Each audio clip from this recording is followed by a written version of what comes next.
There are certain queer times and occasions in this strange mixed affair we call life when a man takes this whole universe for a vast practical joke, though the wit thereof he but dimly discerns, and more than suspects that the joke is at nobody's expense but his own.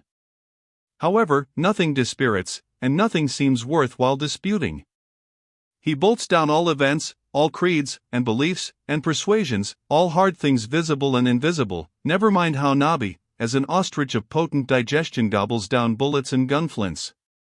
And as for small difficulties and worryings, prospects of sudden disaster, peril of life and limb, all these, and death itself, seem to him only sly, good-natured hits, and jolly punches in the side bestowed by the unseen and unaccountable old joker.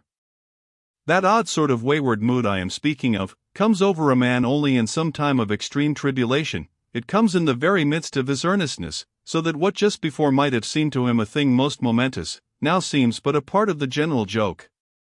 There is nothing like the perils of whaling to breed this free and easy sort of genial, desperado philosophy, and with it I now regarded this whole voyage of the Pequod, and the great white whale its object. "Queequeg," said I, when they had dragged me, the last man, to the deck, and I was still shaking myself in my jacket to fling off the water, "Queequeg, my fine friend, does this sort of thing often happen?" Without much emotion, though soaked through just like me, he gave me to understand that such things did often happen. "Mr. Stubb," said I, turning to that worthy, who, buttoned up in his oil jacket, was now calmly smoking his pipe in the rain, "Mr. Stubb, I think I have heard you say that of all whalemen you ever met, our chief mate, Mr. Starbuck, is by far the most careful and prudent. I suppose, then, that going plump on a flying whale with your sails set in a foggy squall is the height of a whaleman's discretion?" "Certain. I've lowered for whales from a leaking ship in a gale off Cape Horn." "Mr. Flask," said I, turning to little Kingpost, who was standing close by, "you are experienced in these things, and I am not. Will you tell me whether it is an unalterable law in this fishery, Mr. Flask, for an oarsman to break his own back pulling himself back foremost into death's jaws?" "Can't you twist that smaller?" said Flask. "Yes, that's the law. I should like to see a boat's crew backing water up to a whale face foremost. Ha, ha!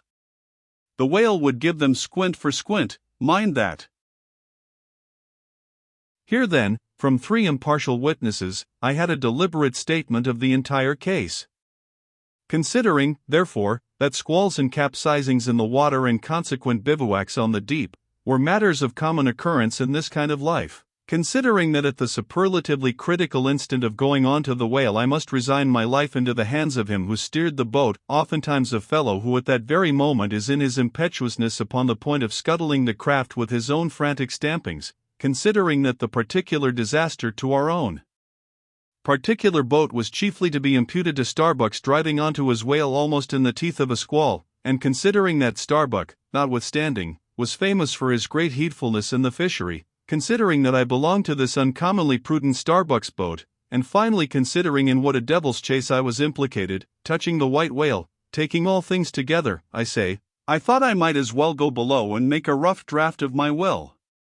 "Queequeg," said I, "come along, you shall be my lawyer, executor, and legatee." It may seem strange that of all men sailors should be tinkering at their last wills and testaments, but there are no people in the world more fond of that diversion. This was the fourth time in my nautical life that I had done the same thing. After the ceremony was concluded upon the present occasion, I felt all the easier, a stone was rolled away from my heart. Besides, all the days I should now live would be as good as the days that Lazarus lived after his resurrection, a supplementary clean gain of so many months or weeks as the case might be. I survived myself, my death and burial were locked up in my chest. I looked round me tranquilly and contentedly, like a quiet ghost with a clean conscience sitting inside the bars of a snug family vault. Now then, thought I, unconsciously rolling up the sleeves of my frock, here goes for a cool, collected dive at death and destruction, and the devil fetch the hindmost.